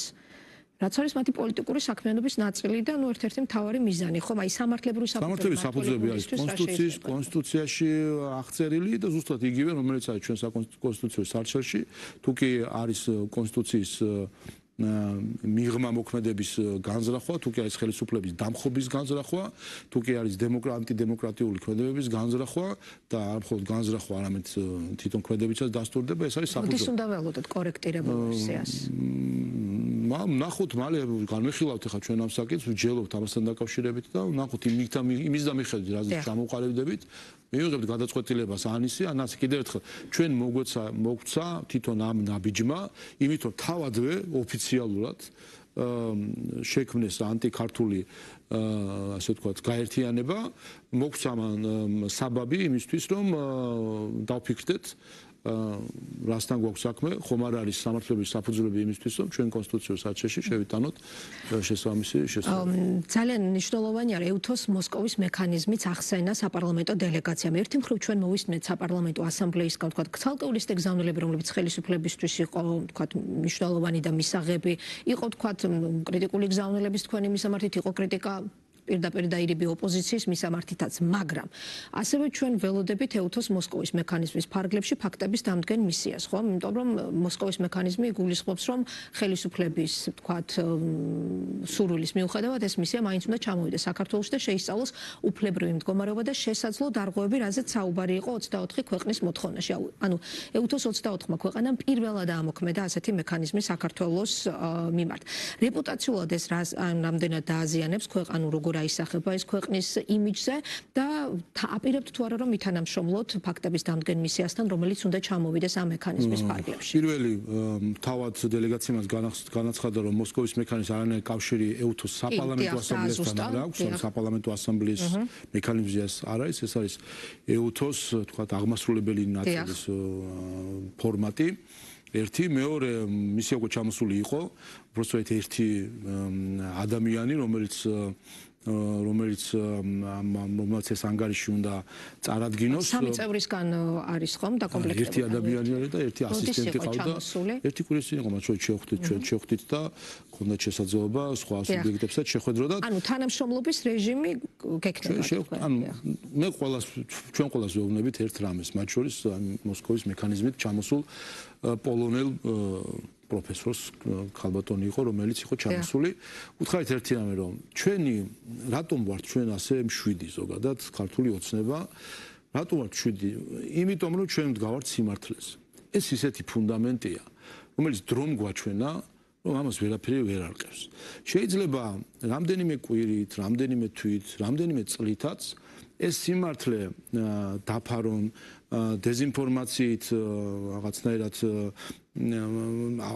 დეზინფორმაციით დააბრმავონ სხვები, რომ ეს სიმართლე ვერ დაინახოს და ეს ჩვენ ნახეთ რამდენიმე წელი ჭირდებოდა ხოლმე სტრასბურგის სასამართლოს სადამ თქვა ბოლომდე რომ რუსთავიორის საქმეზე ტყუილს გვაბრალებდნენ ევროპელები, მიხეილ სააკაშვილის საქმეზე ტყუილს გვაბრალებდნენ ევროკავშირი, ტყუო და პირდაპირ დღისით, ბზისით ტყუილებს ლაპარაკობდნენ ევროკავშირის წარმომადგენლები მიხეილ სააკაშვილთან და მის პატიმრობასთან დაკავშირებით. დრო ჭირდებოდა ამას, მაგრამ ბოლოს სიმართლე ისეთი მყარი ფუნდამენტია, რომ ვერაფერი ვერ არღვევს ამას. ამიტომ ჩვენ აქედან გამომდინარე ვესაუბრებით ყველას, მოყვარესაც, მტერსაც, კარგ განზრახვისაც, სულ განზრახვას მნიშვნელობა აქვს, იმიტომ ჩვენ ვართ ხარი ჩვენს პოზიციაში. აი რაც შეეხება იქით რა და კითხვები რა იყო ძირითადად აი მისიის ერთი წევრისგან? თავარი კითხვები რაზე? კითხვები იყო იმდენად ფართო და სხვადასხვა საკითხის, რომ მე არ ვიცი ამ ერთ ადამიანს რა კომპეტენცია აქვს ან ცოდნა რომ ამ საკითხებთან დაკავშირებით იმსჯელოს და რაც თავარია ამ მექანიზმებსაც თქვა რამდენიმე საკითხი აქედანვე ჩანს. ჩანს ერთი რომ ეს არის მცდელობა EUTO გამოიყენონ იარაღად საკუთარი პოლიტიკური დღესდღეობის გასატარებლად. ის ქვეყნები რომელსაც ხარი დაუჭირეს მათ შორის უკრაინამაც მე მგონი აი რომ ჩვენ რო გვეუბნები არ უნდა დაგვამადლოთ გაეროში მხარდაჭერაო რა ჩვენს წინააღმდეგ ყველაფერს მხარს უჭერენ ქართული ხალხის წინააღმდეგ რაც არის ხოლმე ვინც მხარი დაუჭირა ამ მექანიზმს ეს არის მათი პოლიტიკური დღესდღეობისთვის იარაღად გამოყენება საქართველოს და რა არის მათი დღესდღეობები საქართველოში მარიონეტული რეჟიმის მოყვანა და ეს ვიცით პირდაპირ ბალტიის ქვეყნების საგარეო მინისტრები იყვნენ 24 ქვეყანამ დაუჭირა მხარი რაოდენობა აქ ხარფს აღნიშნავს საერთო ჯამში თავარი არის სიმართლე რა არის და რა არის ტყუილი გერმანიაში ფაშიზმისთვის მთელი გერმანელი ხალხი ამის ფაშიზმის მომხრე იყო მაგრამ რა ის ხო ნიშნავდა რომ მართა მხარეს იყვნენ ხო ამიტომ ერთი რომ ეს არის იარაღად გამოყენება მეორე ისე უცბად მიიღეს გადაწყვეტილება რამდენიმე დღეში შეარჩიეს ადამიანი ჩამოვიდა რომელსაც შეხება არ ქონია საქართველოსთან არანაირი შეხება არ ქონია დაწყებული კანონიდან და გაგრძელებული არ ვიცი მე უმაღლესი განათლების რეფორმით ყველა საკითხთან დაკავშირებით ინტერესდება და კიდევ ერთხელ მე ეჭვი მეპარება რომ ეს ანგარიშს რაიმე ღირებულება ჰქონდეს ამ ხრივ იმიტომ რომ ჩანს რომ ეს არის პირდაპირ განზრახვა შექმნან როგორ გითხრათ შეკერონ საქმე საქართველოს წინააღმდეგ ამას ხო ხედავთ ახლა მაგალითად ბრიტანეთის სანქციებით ნახეთ პირდაპირ როგორ კერავენ თეთრი ძაფით, როგორ იკერება საქმე აი ბოლშევიკური რუდუნებით, როგორ იკერება არ ექნება ამ ეუთოს მოსკოვის, მაგრამ პირველად არის ამოქმედებული ეს მექანიზმი ამის ხაზგასმა მინდოდა და მეორე აი სანქციები ახსენეთ. თქვენც ერთ-ერთ ინტერვიუში აღნიშნეთ, რომ მაინც ძალა აქვს ბრიტანეთის ამ სანქციებს, ხომ? ანუ გარკვეულწილად რა საფრთხე ექმნება ამით ქვეყანას, მათ შორის იმ კონკრეტულ თქვათ მედია საშუალებებსაც, რომლებიც დაასანქცირეს. ეს თქვენ ახსენეთ ახლა სანქციები და აქვე დავსვამდი ამ შეკითხვას. მოსკოვის მექანიზმზე რომ დავასრულო, კიდევ ერთხელ ეს ერთადერთი რასაც რეპუტაცია შეულახავს, არის იმ 24 ქვეყნის რეპუტაცია, რომელმაც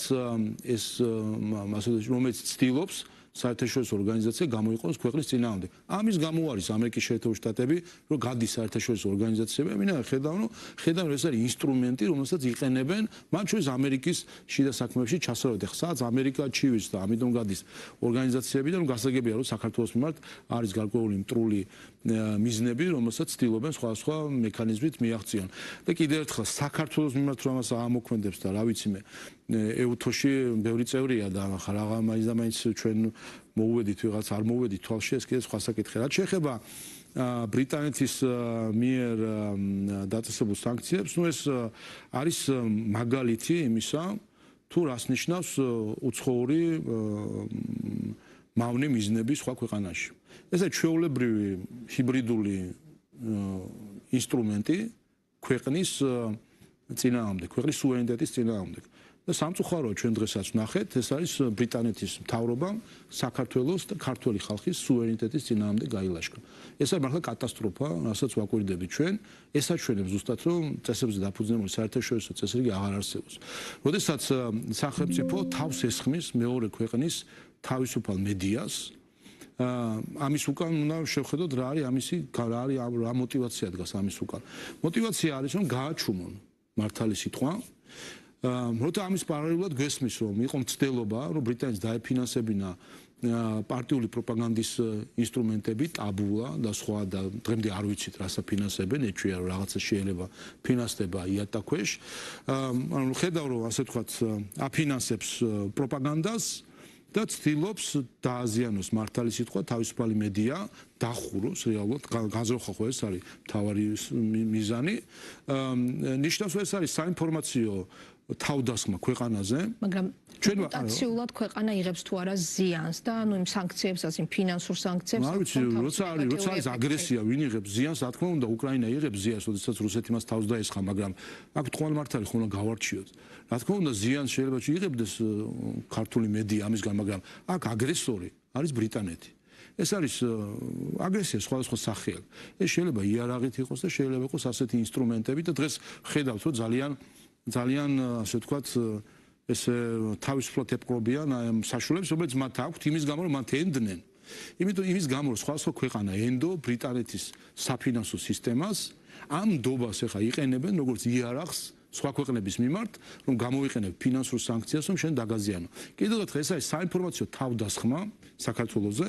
ამიტომ ჩვენ ახლა ამ შემთხვევაში უნდა ვიყოთ საინფორმაციო თავდაცვის როლში, მაგრამ ამ საინფორმაციო თავდაცვაში ესეც უნდა დავამატო. მათ ყავთ ციხის შიგნიდან გამტეხველები, აი ერეკლეს მეზარბაზნეები არ ყავთო, რომ ვიცით ისტორია, ამას დღეს ვხედავთ. დღეს იყო განცხადება სამართლიანი არჩევნების, რომელმაც ასე ვთქვათ, რაღაც შევისწავლე, როგორც ცდილობს იმედი და პოსტები, რომ გადარჩნენ და ამ თავდასხმა მოიგერიონ მათ მედიაზე გარე თავდასხმა, ანუ საგარეო თავდასხმა ჩვენს ქართულ მედიაზე მოიგერიონ და ცდილობს ახლა ასე ვთქვათ დააბეზღოს ბრიტანეთის მთავრობასთან, როგორც ცდილობს, რომ მედიამ, თავისუფალ მედიამ თავი დაიცვას აგრესორისგან. ამ ორგანიზაციას, ისვედის რეპუტაციას ცხოვრებაში აღარაფერი არ ეშველება, როდესაც უცხოელებთან შეიკრენ 2020 წელს, რომ ჩვენი არჩევნები შედეგების გაეყალბებინათ, მაგრამ ამ ორგანიზაციას ქონდა პრეტენზია დღემდე აქვს, რომ ჩვენ არ დავრეგისტრირდებით, თუ რას ქვია უცხო ძალის ინტერესების გამტარებელი. დღეს, როდესაც ქართველები ხო მუშაობენ, ხო პასპორტი ხო აქვს ქართული. აი ეს ადამიანები დღეს ვიზზე მუშაობენ, ასეთი ვთქვათ საქმეების შეკრებით. დღეს ხო ისინი მუშაობენ ბრიტანეთის მთავრობაზე. უცხო ქვეყნის ინტერესებს ღვატარებენ, როდესაც ისინი ცდილობენ, რომ არაპროვოცირებული და გაუმართლებელი გარე თავდასხმა, საგარეო თავდასხმა ქართულ შიდა მედიაზე მათი მოკავშირე იყვნენ შიგნით. ეს ორგანიზაცია დღეს არის უცხო ქვეყნის მოკავშირე ქვეყნის შიგნით საქართველოს წინააღმდეგ, ქართული მედიის წინააღმდეგ. აი ეს განაჩენი, ეს დასკვნა უნდა გამოვიტანოთ და რაც თავია თავად გამოუტანეს საკუთარ თავს განაჩენი რეესში არ გვინდა რას ქვია უცხოძალისო პირდაპირ დღეს ოფიციალურად გამოაქვეყნეს დოკუმენტი როგორ ატარებენ უცხო ქვეყნის ინტერესს საქართველოს. ბატონშალა სანქციების თემა რომ გავაგზავნოთ დრო ცოტა გრჩება და ამიტომ მინდა მოვასწრო ყულევის ნავთობ ტერმინალი, იმიტომ ერთი მთავარი თემა არის ხომ. ჩვენ ვნახეთ დევიდ ოსალივანის წერილი, სადაც ის აღნიშნავს რომ გადაიხედა თავდაპირველი პოზიცია მას შემდეგ რაც საქართველოს აიღო პოზიტიური ვალდებულება და ტერმინალის ოპერატორმა რომ თქვა ისინი არ დაუშვებდნენ სანქცირებულ გემებს ყულევის ნავსადგურში. ანუ ცოტა ისეთი დამაბნეველი ანუ ორაზროვანი განცხადება, ანუ მას შემდეგ რაც საქართველოს ვალდებულება აიღო, ანუ მანამდე რამე ფაქტი მოხდა, იმიტომ რომ გერმანიის ელჩმა პირდაპირ თქვა რომ იყო არა მხოლოდ ბრალდება იმის შესახებ, რომ თქვა უნდა დასანქცირებულიყო კონკრეტული ტერმინალი, არამედ იყო კონკრეტული მტკიცებულებებით წარდგენილი ამ ბრალდების დამადასტურებლად.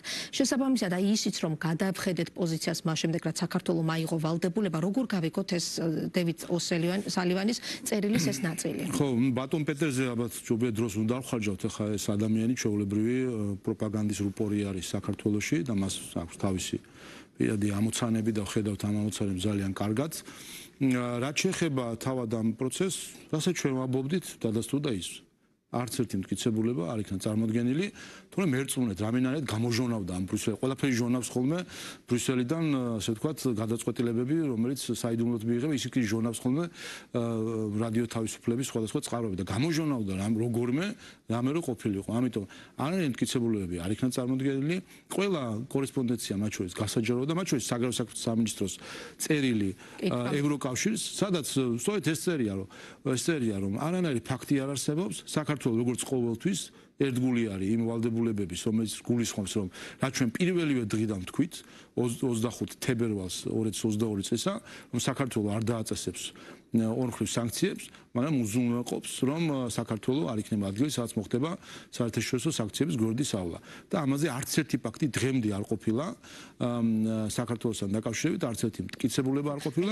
ეს და დასტურდა იყო აი ასეთი ჩანაწერი, თავდაპირველად შემოთავაზებული იყო მეოცე პაკეტში შესაძლო ჩართვა ყულევის პორტის, რუსული ნავთობის საზღვაო ტრანსპორტირებაში მისი როლის და ჩრდილოეთ ფლოტის ტანკერების ამ პორტში შესვლის გამო. კი. იყო შემოთავაზებული, ვინაიდან არანაირი საფუძველი არ იყო, ამიტომ ამოიღოს. ამ სხვა რა განმარტებაა, რომ არსებობს შესვლის გამო შემოვიდა რამე სანქციები. ანუ არის ორი ვარიანტი. ამ მტკიცებულებების არარსებობის გარო არ შეიტანეს, ამ მტკიცებულებების მიუხედავად არ შეიტანეს, ხო? მეორე ხო გამორიცხულია, იმიტომ ეს მაშინ ნიშნავს, რომ არაკეთილსინდისიერად მუშაობს ბატონი ოსალივანი, ანუ მთლიანად ევროკავშირი, რომ სანქცია აქვს დაწესებული, ადგენს რომ სანქციები დაირღვა და ამის გამო შედეგები არ დგება, ეს მათი არაკეთილსინდისიერება იქნებოდა. ხო და ხა ეს ცდილობაა, რა თქმა უნდა, ესეც იყო გარკვეული იარაღი საქართველოს წინააღმდეგ, ნახეთ მათ შორის იგივე ბატონი პეტერი ახსენეთ, რომელმაც ეს ასე ვთქვათ გამოიყენა იმისთვის, რომ კიდევ ერთხელ თავს დასხმოდა ქართულ ხალხს. არ გავიდა ეს თავდასხმა, ყველანაირი მტკიცებულება ჩვენი მხრიდან მათ შორის წარდგენილი იქნა, როგორ მუშაობს სისტემა, როგორ ვატყობინებთ იქით ევროპას, მათ შორის ჩრდილოან ფლოტთან დაკავშირებით, ღია ზღვაში ერთი გემიდან მეორეზე გადატვირთვაზე, როგორ ვატყობინებთ ჩვენ მათ შორის ჩვენი ინფორმაციის შედეგად აღმოაჩინეს, დაადგინეს რამდენიმე ასეთი დარღვევა ღია ზღვაში რაც ხდებოდა, ჩვენ როგორ ვაჩერებთ 2000-ზე მეტი ტვირთი გაჩერებული გვაქვს, იქიდან გამოპარებული, ევროპიდან გამოპარებული ტვირთი, რომელიც რუსეთში მიდიოდა, ჩვენ გავაჩერეთ. სად იყურებოდნენ, რატო წამოვიდა ეს ტვირთი, ჩვენ საზღვამდე რატო მოვიდა ეს ყველაფერი? მათ შორის თუ არ ვცდები 50 გემზე მეტი არ შემოუშვით საქართველოს პორტებში, რასდაც ურავენ, რატო ვერ აკავებენ, რატო ვერ აჩერებენ და ჩვენ ახლა 3 მილიონი ნახევრიანი ქვეყნის გადასაწყვეტი ყოფილა, თუმცა ყველაფერი. კიდევ ერთხელ, არც ერთი მტკიცებულება არ იყო, დღეს მათ შორის პრესპიკერის განცხადება იყო, ეს უკვე გავს მუშტების ქნევას ჩხუბის შემდეგ. გერმანიის ელჩთან არ ქონიათ კომუნიკაცია, თუნდაც რა მტკიცებულებებს გულისხმობდა ის, როდესაც აკეთებდა. საჯაროდ მოუწოდე ხო, თუ აქვს რამე, აბა დაასახელოს კოდე ხა. ეს შეიძლება ესე ხო დასული ადამიანი გამოდის ამას საუბრობს, მტკიცებულებს არ წამოიღებს. ბატონ შალვა, ბოლო რამდენიმე კითხვა და უნდა დავასრულოთ.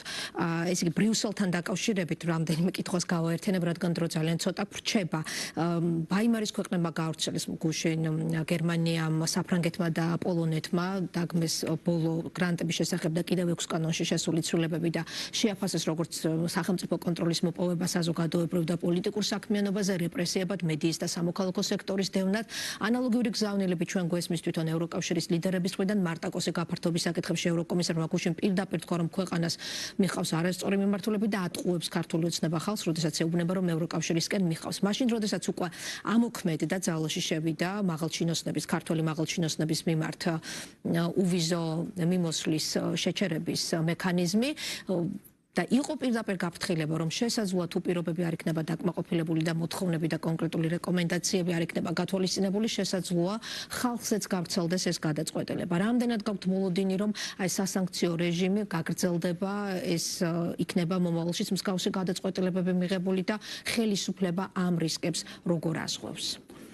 უპირველეს ყოვლისა, ქალბატონი კოსის განცხადებაც რაც შეეხება გუშინ, მან უფრო კიდევ მძიმე თქვა, რომ საქართველოში გაიმარჯვა რუსეთმა. დიახ. ეხლა აი მას უიტყვის ადამიანი. ხო ხვდებით, რომ მას წარმოდგენა არ აქვს, რა ქვეყანაზე საუბრობს. ქვეყანა რომლის ტერიტორიები ოკუპირებული აქვს რუსეთს, რომელსაც ომია გადატანილი. როცა ასეთ რაღაცას იტყვი, ეს ხო არის ქართული ხალხის დაცინვა ევროპარლამენტის ტრიბუნიდან. ეს ხო არის მცდელობა, რომ დაამციროს ქართული ხალხი კონკრეტულად ამ ადამიანმა, ეს ადამიანი ცდილობს დაამციროს, შეურაცხყოფა მიაყენოს, დასცინოს ქართულ ხალხს. აი ეს არის დღეს ბრიუსელი. აი ეს არის. ზუსტად ეს სხვა რამე კი. ამიტომ ვამბობ, რომ ეს არის ცივილიზაციული კოლაფსი, საითაც ბრიუსელს დღეს მიყავს. ამ არაკვალიფიციური სხვაერების ზემოდან მაყურებელი ხალხი, რომელსაც საკუთარ ბიოგრაფიაში რო გაერკვნენ, ეს უფრო ამჯობინებდა. ანუ კიდევ ერთხელ ეს არის აბსოლუტურად თავხედური თავდასხმა ქართულ ხალხზე, რომელიც უფრო მეც ამბობს ბრიუსელზე ვიდრე საქართველოზე ამ შემთხვევაში. რაც შეეხება მუქარებს, კიდევ ერთხელ რა უნდა გაგვიკვირდეს. როდესაც რომელიღაც ქვეყნის საქმეთა მინისტრები მიტინგებს ატარებენ აქ, იმ ხალხისგან რამე შეიძლება გაგვიკვირდეს კიდე? ასე რომ გასაგებია, რომ ეს არის დღეს კიდე ამიტომაც ვთქვი მე, ჩვენ სინამდვილეში არ გვყავს ქუჩის ოპოზიცია, რომელიც პარლამენტს მიღმარეთ. დღეს სინამდვილეში ოპოზიცია არის ბრიუსელში. ბრიუსელი და მათი ისინი მართავენ ევროკავშირში, რომელსაც ის ადამიანები წარმოადგენენ, რომელზეც ახლა თქვენ საუბრობთ. აი, შესაბამისად, ეს არის ეს პერსპექტივა ხომ არ ზიანდება ასეთი დღევანდელი ბრიუსელი, არა თუ ევროპა აღარ არის დღევანდელი ბრიუსელი, ევროკავშირიც აღარ არის დღევანდელი ბრიუსელი, ეს არიან ბიუროკრატები, რომლებიც არავის მიერ არ არიან არჩეული და ნახე რას უშვებიან ქვეყნებს, რომლებიც ცოტა სხვანაირად ფიქრობენ, სლოვაკეთი, უნგრეთი, საკუთარ წევრებს როგორ ეპყრობიან. რა თავდასხმებია, რა პოლარიზაციაზე რა ლექსიკა და რიტორიკა არის, როგორ მიმართავენ სხვა ქვეყნის პრემიერ-მინისტრებს, საკუთარი წევრი ქვეყნის პრემიერ-მინისტრებს, უნგრეთის და სლოვაკეთის, როგორ რა ლექსიკით მიმართავენ საერთოდ საკუთარ წევრებს. ეხლა ჩვენს მიმართ რომ ესეთი დამოკიდებულება აქვს, რაღაცა ბანანის რესპუბლიკა ვაქვს და შეუძლია გამოვიდეს ქალბატონო კოსმა და აბსოლუტურად თავხედურად შეურაცხყოფა მიაყენოს ქართულ ხალხს, რა გვიკვირს. ამიტომ დღეს ევროკავშირის პოლიტიკას დაპატრონებულები არიან ადამიანები, რომლებიც აბსოლუტურად მოწყვეტილი არიან ევროკავშირში. ჩვენ ევროკავშირი გვინდა, ჩვენ ევროპა გვინდა, ჩვენ გვინდა ის ევროპა, რომელიც ჩვენ ავაშენეთ და ჩვენ თვალწინ ანგრევენ ამ ევროპას. კიდევ ერთხელ ქვეყნები, რომლებსაც ქალის საარჩევნო უფლება გაიგეს სულ რამდენიმე ათეული წლის წინ, მაშინ როდესაც ჩვენ 100 წელს ვინ ქონდა. აი ეს ამ მენტალიტეტის ხალხი ანგრევს დღეს ევროპას და ევროკავშირს. რჩება და ამერიკის შეერთებულ შტატებზე აუცილებლად უნდა მოვესწრო საპარლამენტო დელეგაციას ქონდა მნიშვნელოვანი შეხვედრები, ანუ ბრიუსელიდან გაძლიერებული საერთაშორისო ზეწოლის ფონზე გარკვეული პოზიტიური იმპულსები შეინიშნება ამერიკასთან ურთიერთობაში. აი ამ შეხვედრება, რომელიც გამართა საპარლამენტო დელეგაციამ, გაზარდა თუ არა მოლოდინი, რომ სტრატეგიული პარტნიორობა აღდგება და ურთიერთობა ნორმალიზდება და როგორ უნდა გავიგოთ სახელმწიფო დეპარტამენტის აი ამ ვიზიტის პარალელურად სახელმწიფო დეპარტამენტის განცხადება, რომ საქართველოს მთავრობისთვის არის კონკრეტული ნაბიჯები, ანუ განიხილავს დეპარტამენტი კონკრეტულ ნაბიჯებს, რომელთა გადადგმა შეუძლია საქართველოს მთავრობას იმისთვის, რომ დაადასტუროს თავისი ერთგულება ორი ქვეყნის ურთიერთობის, თქვათ, აღდგენისადმი და პოზიტიურ ჭრილში განვითარებისადმი. ასეთი განცხადება პირველად არ გავრცელებია ვაშინგტონს, ჩვენ გვახსოვს, რომ თვეების წინათ საელჩომაც იგივე გზავნილი გაავრცელა თქვენი მისამართით. რა კონკრეტულ ნაბიჯებს გულისხმობს ვაშინგტონი? იყო ძალიან წარმატებული ვიზიტი, ახალ საზოგადოებამაც იყო ძალიან საინტერესო და მნიშვნელოვანი საუბრები. და ეს საუბრები ჩვენ გვიტოვებს იმ ოპტიმიზმს, რომ შესაძლებელი არის ურთიერთობების არა უბრალოდ გადატვირთვა, არამედ თვისებრივად ახალ სიმაღლეზე აყვანა. მათ შორის სტრატეგიულ თანამშრომლობის ჩვენ გვინდა ვისაუბროთ რა სტრატეგიულ თანამშრომლობის აღდგენაზე, არამედ რეალური სტრატეგიული თანამშრომლობის პარტნიორობის დაწყებას, რომელიც სინამდვილეში წინა იმიტომაც ესე ადვილად გააუქმეს ალბათ, რომ სინამდვილეში მას შინაარსიც არ ქონდა, ეს იყო თავის დროზე ობამას ადმინისტრაციის მიერ იმის კომპენსირება, რომ გადატვირთვა მოხდა რუსეთთან, წითელღილაკს გადატვირთვისა და რესეთის ღილაკს დააჭირეს თითი და ამის საკომპენსაციოდ სააგაშვილს სტრატეგიული პარტნიორობის ფურცელი მისცეს. სინამდვილეში შინაარსი ნაკლებად იყო სამწუხაროდ. თუმცა ჩვენ სწორედ ამაზე ვსაუბრობდით, რომ გვინდოდა შინაარსი დატვირთულიყო. ამიტომ ჩვენ გვაქვს ეს იმედები. გაძლიერდა ეს რა თქმა უნდა, მაგრამ ჩვენ ხო ამასობაში ბევრი ვისწავლეთ კიდევაც, ხომ? ჩვენ ამ სამყაროში ვხედავთ, რომ ხედავთ იმას, რასაც დღეს ამერიკის ადმინისტრაცია ღიად საუბრობს, რომ ქვეყნები მოქმედებენ საკუთარი ინტერესებით, რომ ამერიკის შეერთებული შტატები მოქმედებს მხოლოდ საკუთარი ინტერესებით. რომ აბსოლუტურად ტყუილი იყო ის, რასაც საუბრობდა ბაიდენის ადმინისტრაცია თუ სხვები, როდესაც ამბობდნენ თითქოს რაღაცა იდეალისტური მიზნებით მოქმედებენ სხვადასხვა ქვეყნები, თუნდაც ამერიკის შეერთებული შტატები საქართველოში, აღმოჩნდა, რომ USAID, რომელსაც თავად უწოდეს თაღლითური ორგანიზაცია და თავად ამხილეს იმაში, სხვა ქვეყნებში ხელისუფლების ცვლილებებში იყო ჩართული, სხვა ქვეყნების იდეოლოგიურად, ასე ვთქვათ, იდეოლოგიური ყალბი იდეოლოგიების თავსმოხრებით იყო ჩართული. ეს თავად თქვა ამერიკის შეერთებული შტატების ადმინისტრაციამ, რომ ეროვნული ინტერესებია გამსაზღვრელი. ასე ჩვენ ვსაუბრობთ უკვე დიდი ხანია. და თქვა მეორე რამე, რაც ასევე მნიშვნელოვანი არის, სახელმწიფო მდივანმა რუბიომ თქვა ეს სიტყვები, რომ ამერიკის შეერთებული შტატების ახალი ადმინისტრაცია აღიარებს, რომ სხვებსაც აქვს თავისი ინტერესები და ასე უნდა დაამყაროს ურთიერთობა სხვა ქვეყნებთან, რომ მოისმინოს მათი ინტერესები და სადაც ეს ინტერესები დაემთხოვა, იქ იყვნენ პარტნიორები და სადაც ეს ინტერესები არ დაემთხოვა, იქ აირჩიონ კონფლიქტები. და ზუსტად ეს არის ჩვენ, რასაც ვთავაზობთ ამერიკის შეერთებულ შტატებს, რომ ჩვენ ვთავაზობთ არა იმას, რომ ჩვენ მათი ინტერესის ამსახველი ვიქნებით. ჩვენ ვთავაზობთ, რომ ჩვენ ინტერესებს ვეტყვით, ისინი თავის ინტერესებს იტყვიან და აი ამ ვიზიტმა გამოკვეთა ეს თანხwebdriver. ამ ინტერესების ურთიერთპატივისცემის საფუძველზე იქნება ეს ყველაფერი. არა მხოლოდ ინტერესების, არამედ ჩვენი ხედვების თანხwebdriver, რაც არის ბევრ საკითხთან დაკავშირებით, რაც გამოჩნდა კიდევაც, ხო, რასაც ჩვენ საუბრობდით.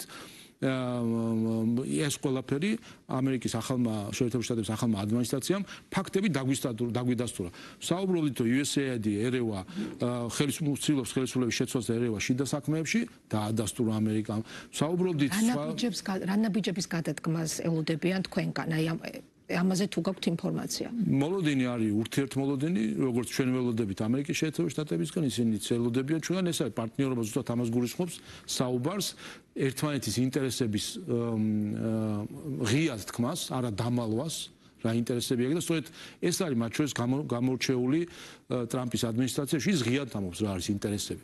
ისე კი არ მალავს, როგორც ახლა დღეს ბრიუსელის სინამდვილეში თავის რეალურ მიზნებს გვიმალავს და აქ ხელისუფლების შეცვლა რომ უნდა და დემოკრატიაზე გველაპარაკებია, რა დემოკრატიაზე გველაპარაკება ბრიუსელი ჩვენ და რა გახედეთ ვისართმევენ ხელს ვინ ყავს პარტიას რა დემოკრატიაზე საუბრობენ დასცინიან მართლა ქართულ ხალხს თითქოს დემოკრატია მათთვის რაიმე ღირებულება არის. ამიტომ ღიად საუბრობს ამერიკის შეერთებული შტატები რა არის მისი ინტერესები და ჩვენ და სხვებისგანაც ეს მოლოდინი აქვს და ჩვენ სწორედ ამ მოლოდინის ეს მოლოდინი რო აქვს ამ მოლოდინის გამართლება გვინდა რომ ჩვენი ინტერესები ვთქვათ ღიად და ხა რთულია რომ ვინმე წარმოდგენა გქონდეს რომ ჩვენ შეიძლება რაიმე ისეთი ინტერესი გქონდეს რომელიც შეიძლება რაღაც კატეგორიულ წინააღმდეგობაში იყოს სხვა ქვეყნების ინტერესთან. ჩვენი ინტერესი არის ძალიან მარტივი, არის ჩვენი ქვეყნის კეთილდღეობის ზრდა და ჩვენი ქვეყნის გამთლიანება. რასაც სჭირდება მშვიდობა და სტაბილური განვითარება. გრძელდება კომუნიკაცია, შეიძლება სხვა რაიმე ვიზიტი მოხდეს საპარლამენტო დელეგაციის შეხვედრებს, როდის შეიძლება ველოდოთ. შეიძლება, იქნება აუცილებლადაც ეს არც არასდროს შეწყვეტილა, სინამდვილეში ეს კონტაქტი ყოველთვის იყო, არ იყო ასე ვთქვათ პოლიტიკოსებს შორის კონტაქტი იმ დონეზე შეიძლება და ამიტომ საინტერესო და მნიშვნელოვანი იყო ეს ვიზიტი და ეს შეხვედრები ყველა მნიშვნელოვან სახელმწიფო ინსტიტუტში უმაღლეს დონეზე შეხვედრები ასე რომ ჩვენ ამის იმედი გვაქვს მაგრამ კიდევ ერთხელ ქართულმა ხალხმა ბევრი რამე ისწავლა და ვისწავლეთ თავარი რამე. კრიტიკულ მომენტებში ჩვენ ვართ დამოკიდებული საკუთარ თავზე და ეს უნდა ვიცოდეთ. აქ არც ესტონეთი ჩამოვა, არც ჩამოვა, მაგრამ კაი მაგრამ ძლიერი საერთაშორისო პარტნიორებიც ხომ მოკავშირეებიც ხომ სჭირდება ქვეყანას, ანუ ამ კონტექსტში ამერიკასთან ურთიერთობის გადატვირთვის კუთხით უნდა ვთქვათ უფრო დაჩქარდა რაღაცა გარკვეული პროცესები, შეგვიძლია ამ ვიზიტის შემდეგ ასე. ჩვენ არც ერთ ქვეყანას არ სჭირდება მოკავშირეები სტატისტიკისთვის, ვთქვას რომ ამდენმა დამირეკა, ამდენს დაურეკა და ამდენ წითელ ხალისაზე გავია. სტატისტიკამ დაღუპა ზოგიერთი ქვეყანა და მათ შორის ხედავთ უკრაინაში რა ხდება, რომ სიმრავლე ეგონა ხარისხი.